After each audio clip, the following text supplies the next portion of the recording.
Hello, I'm Matthew Barney, director of Rugrats in Paris, the movie. Now, what you're about to see is a re-upload of the Canadian Airlines travel video, and it's all about how I recall my experiences with Canadian Airlines and, of course, my own Canadian heritage, as I was born in the former Maple Empire, which, as you'll learn, was overthrown by the Russians and repopulated with gypsies, leading to the reason why Canadians speak so funny today. But what we're really going to see is just a look at my filmmaking, my art, if you will, and it's all very well put together, and you'll also learn about the Matthew Barney incident, which I won't spoil it for you, but that's one I'm very proud of. So, without further ado, here you go. This is Canadian Airlines training video, so enjoy. Patagon.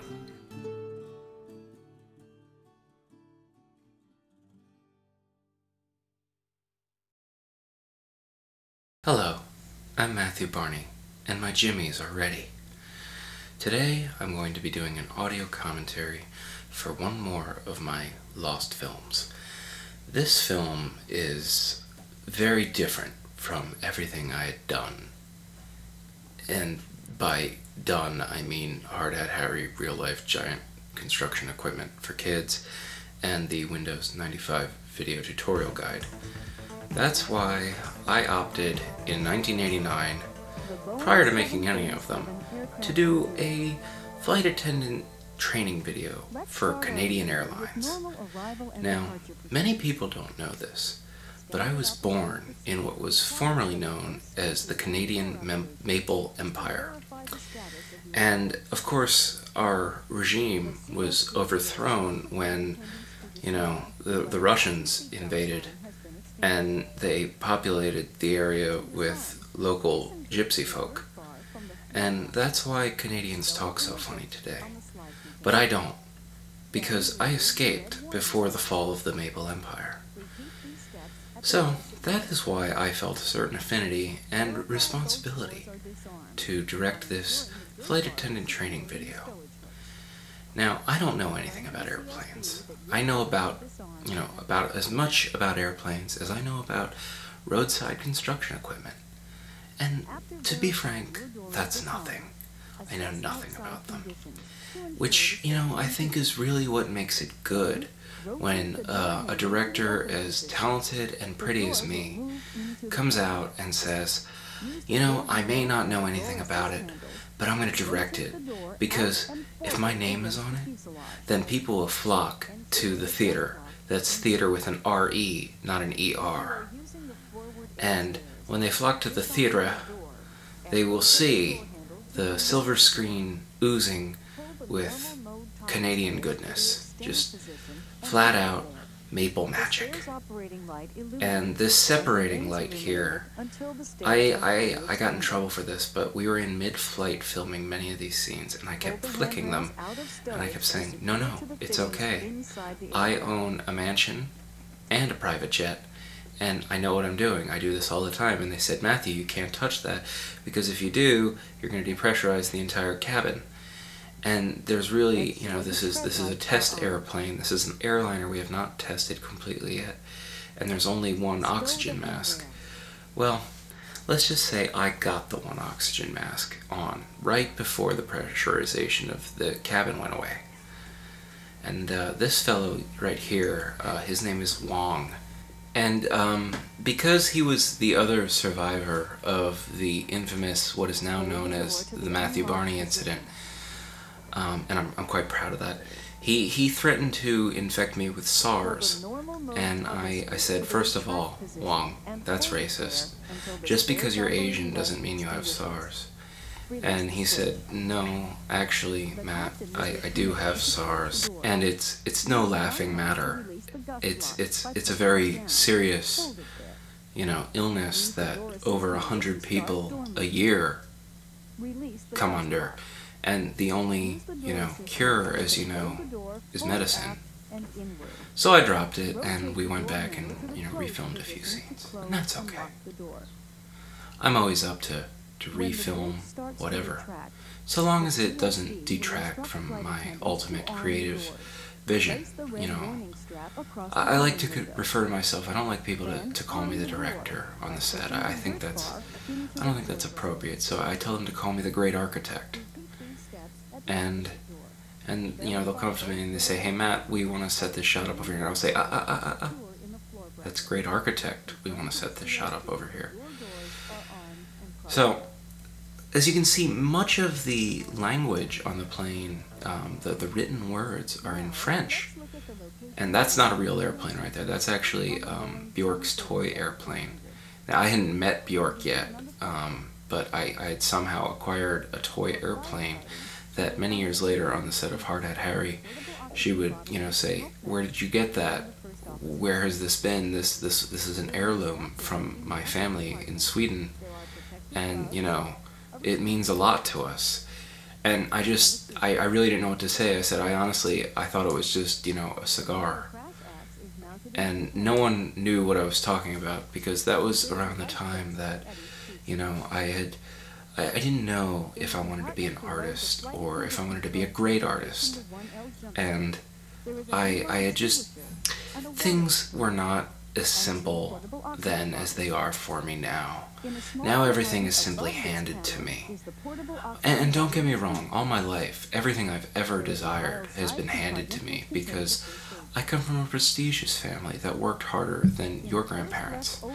Your grandparents, when they were 9 years old, they got up every morning at 3 o'clock and, they walked barefoot to the coal mines in the snow, where they would work for pennies an hour.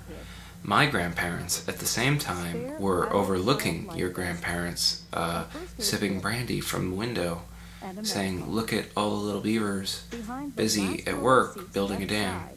And that's why I call, all of you, my little beavers. It's something I learned from my great-grandfather, Shaquille Barney.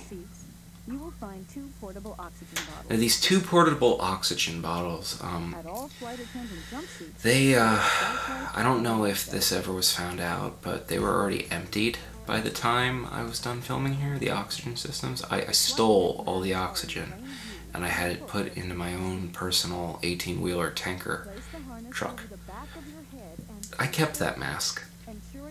In fact, I think I stripped most of the airplane for parts, which I would later use to build parts of the giant robot that you see in Drawing Restraint 18. And I think it worked out really well, even though, this airplane, never flew again, because I took the landing gear away and I left it up on cinder blocks. And I remember walking away from the set at the end of shooting, and one of those little busy beavers who drives the carts that pull the luggage around, he drove up to the airplane, and I could hear a little bit of him and his buddy's conversation, and all I could make out of it was something along the lines of, "How did he get this up on cinder blocks? The plane weighs, 1,000 tons. And, that's because I flex my creative muscles. I work out. I lift free weights made of art. And that's not hyperbole. That's actually verbatim truth. The libretto I tried to convey was that I lift objects like the Mona Lisa, and on top of that will be several pictures of Mount Rushmore, only with, pictures of famous cats instead of presidents. Now, takeoff, I was flying the plane there, and as soon as this cuts, and you don't see it, but I hit the eject button, and I go flying out, and I thought it was really funny, but they were like, "Matt, you just cost us $1.5 million, and I was like, "That's okay, I've got money to pay for it." So I bought them another plane, and that plane I ended up stripping, and like I said, it went up on cinder blocks. And this ginger fellow here that kind of looks like David Caruso from CSI Miami, he was actually a real airline pilot, and I thought that was really cool. And, before we filmed this scene, I went up to him and I said, "Mr. Caruso, I'm gonna be a big fan of you when CSI Miami comes on the air, 12 years from now. And he looked at me, and in a very thick Canadian French accent, he said, I don't know anything. I've never been to Miami. I don't know what CSI is. I said, that's okay, you will. Now, right there, we have the great John Goodman, who, of course, starred in the Lemony Snicket series of Unfortunate Events films as Obi-Wan Kenobi.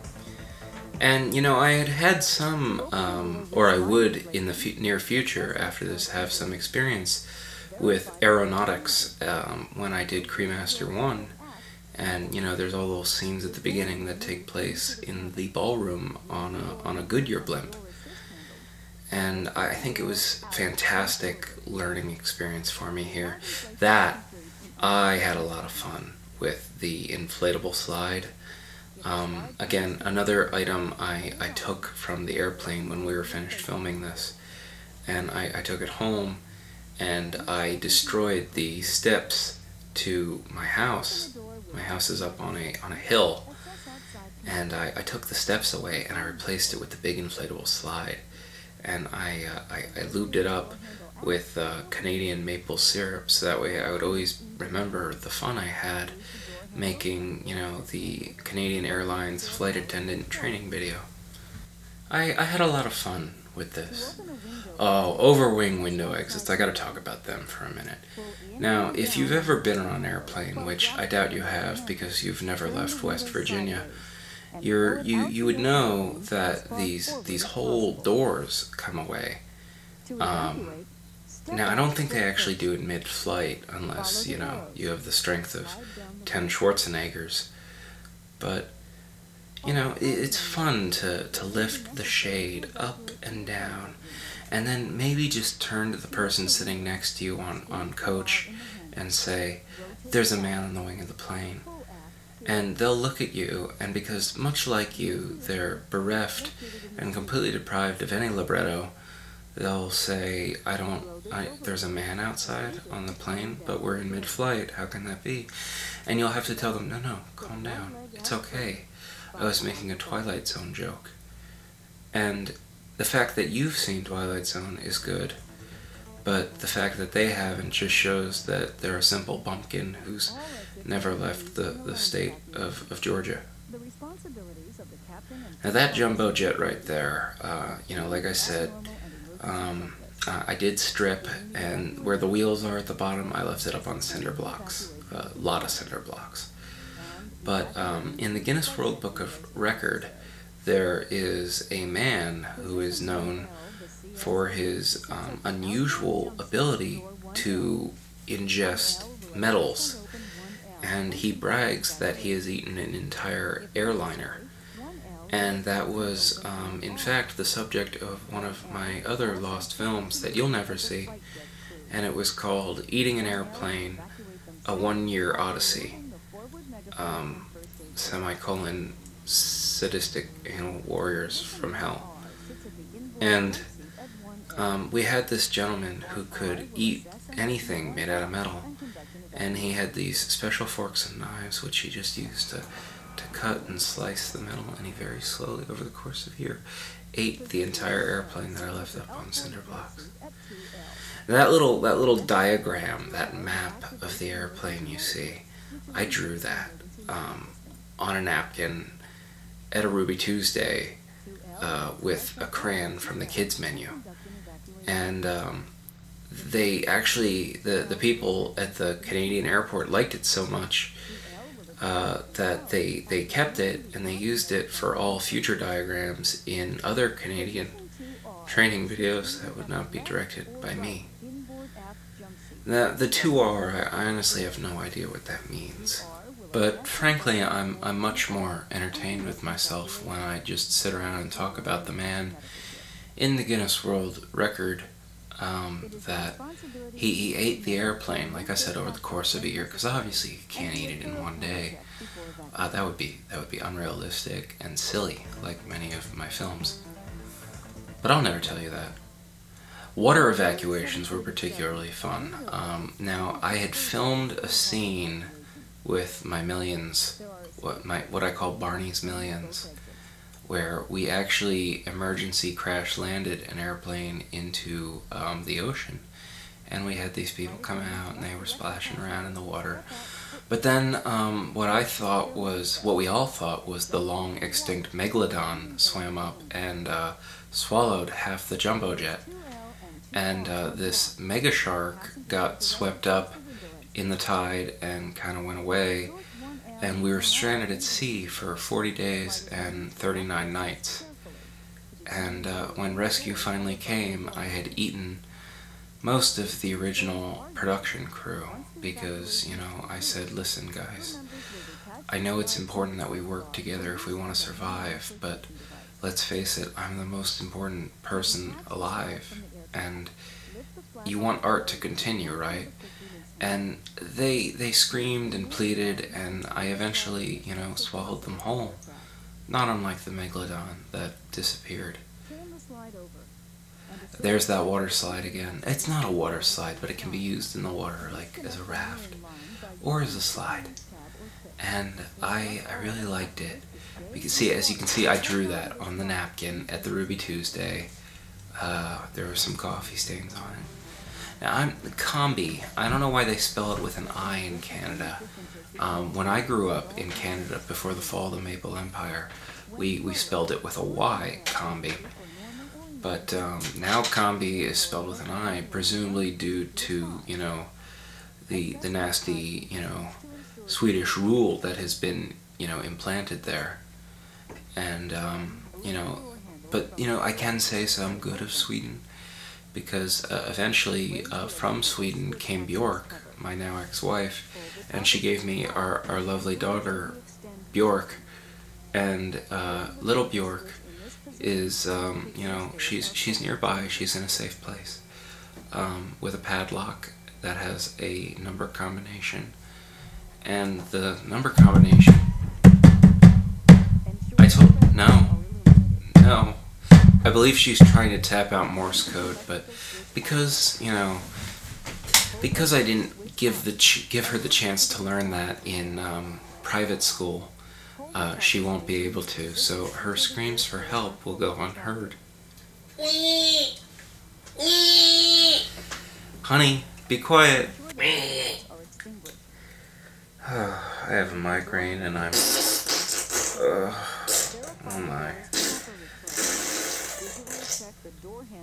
miles from the nearest Walgreens. I'm in an undisclosed location in the desert. Right, well, now, I believe this next section is dedicated to resetting the air stairs. We call them air stairs because it rhymes and it's fun for the young children who ride the plane, knowing that at any minute, you know, I could come out of the lavatory and I could depressurize the entire cabin and send them screaming to an icy death into the side of, you know, the Himalayas. But I don't want to do that because Matthew Barney is a kind God, and that's what I like to try to convey with my art.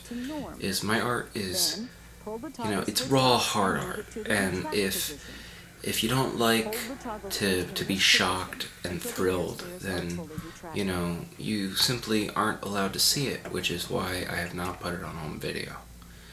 And I've said that many times, and there was a similar case with this, as was with Hard Hat Harry and the Windows 95 video tutorial.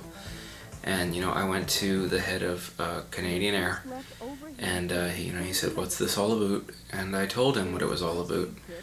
I said, what this all is about is that I want to screen this video series of, you know, flight attendant training videos in 282 cinemas Canada-wide.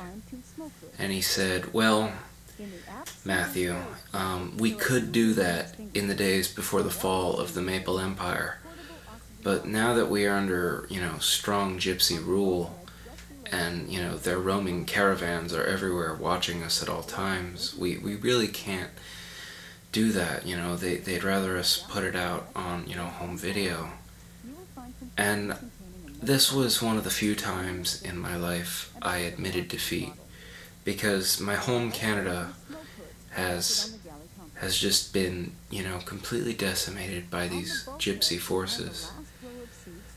But that's okay. I don't live there anymore. I was rescued when my rich step-parents adopted me as a baby, and they took the little babby Matthew Barney out of Canada, and, now every day I go swimming in my indoor, in-ground pool filled with gold doubloons. And much like Scrooge McDuck, I take an almost sexual pleasure in, just wading myself around in money, whether it's metal money or paper money. I even get my kicks with plastic credit cards. The oxygen systems, as I've said, they did not last long because I drained them into my own personal tanker, where they were taken to a site offshore, and I jerry-rigged them into a starship called the NCC Barney. And the NCC Barney is currently on its way to Galgamex Prime, where we hope to make contact with the Galactic Confederacy. The emergency exit operation, or as some people call it, the EEO. The EEO, the emergency exit operation, is considerably harder than it looks.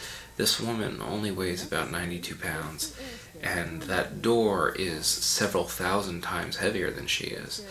And I was absolutely taken aback by her strength when she just pushed those stairs out like that. And I went over to her and I said, "How in the name of Matthew Barney did you lift that?" And she said, "I recognized that, the crew was in danger." And, much like the maternal instinct when a mother sees her child in distress and grows to be 50 times stronger than she really is, that's what happened with this woman. And I said, "But there was no danger, ma'am. We were parked firmly on the runway in a hangar. I don't even think the ignition was turned on." And she said, "No, it wasn't that. I saw you." And I felt really proud of myself, because, the fact that I can inspire so much awe and yet so much fear is really what I'm all about. Section 2L. Well, that's right, that's what 2R and 2L meant. There was the left exit and the right exit. You see, I thought that airplanes, much like my yacht, used starboard and aft and starboard, and much like how there's a stern and a bow, but evidently that's not the case with airplanes, or aeroplanes. That's AEROPLANES, aeroplanes. And this aeroplane flies high. There it is again, the new Neo-Canadian spelling. The Neo-Canadian spelling of combi. A word bastardized by, the wicked regimen of the Alaskans who invaded and caused the fall of the Maple Empire. Now, that is a real airplane. I had an airplane built based on Bjork's toy airplane, which I didn't know was Bjork's toy airplane yet. And, oh my, something happened. Something's wrong. Something's gone horribly wrong. That is not in any way, shape, or form the end of my film. I'm not entirely certain what has happened. But that is not the end of my film in any way, shape, or form, and the sound guy is giving me the signal to wrap it up. So I'm going to say I'll be back for more commentaries with Matthew Barney sooner than you'd think, and a lot sooner than the sound guy wants. I'm considering doing some video game playthroughs. I hear those are big in right now. But until then, I'm Matthew Barney, and you're not.